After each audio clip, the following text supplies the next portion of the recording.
les choses qu'il faut absolument savoir lorsqu'on veut adresser une demande à Dieu dans la prière. Voici la première. Dieu nous exauce si nous demandons ce qui est en accord avec sa volonté. 1 Jean chapitre 5, versets 13 à 15.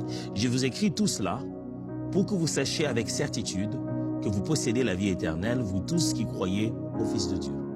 C'est pourquoi nous pouvons nous approcher de Dieu avec une joyeuse assurance.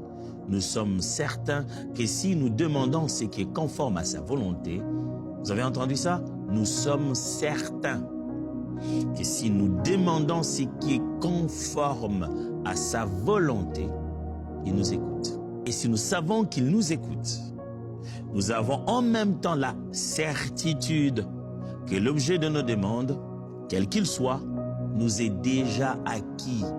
Quand nous demandons une chose à Dieu parce que nous sommes ses enfants, si nous demandons une chose d'après sa volonté, nous sommes garantis qu'il nous écoute.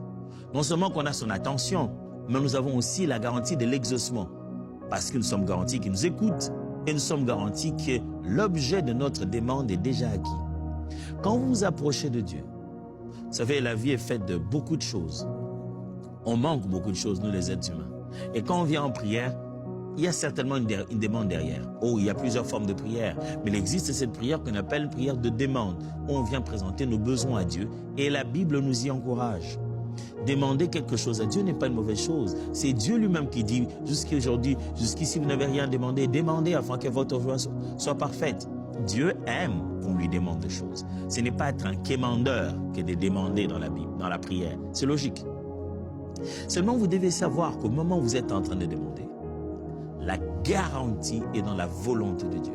Lorsque vous demandez une chose selon sa volonté, soyez-en rassurés qu'il vous a exaucé. Pourquoi? Parce que Jérémie, par exemple, Jérémie, chapitre 29, versets 11 à 12, « Car je connais les projets que j'ai formés sur vous, dit l'Éternel, projets de paix et non de malheur, afin de vous donner un avenir et de l'espérance. Vous m'invoquerez et vous partirez, vous me prierez et je vous exaucerai. » Regardez ce qu'il dit. Il dit, vous viendrez prier, vous me demanderez, vous partirez, vous prierez, moi je vous exaucerai. Chacun son travail. Vous demandez et vous partez. Vous me priez, moi j'exauce. Mais avant de garantir ça, il dit ceci, je connais les projets que moi j'ai formés. Ce terme en hébreu veut dire à la fois, je connais les pensées, les intentions et les plans. Qu'est-ce que je réfléchis, qu'est-ce que je concocte autour de vous, je le connais. Et ça, c'est pour votre bonheur, pour votre assurance. Ce qui signifie que lorsque vous venez lui demander une chose dans le projet qu'il a déjà, allez, c'est sûr que cette demande-là sera répondue. Frères et sœurs, avant de commencer à se précipiter pour savoir ce qu'on va dire dans la prière, on devrait grandir dans notre compréhension de la volonté de Dieu.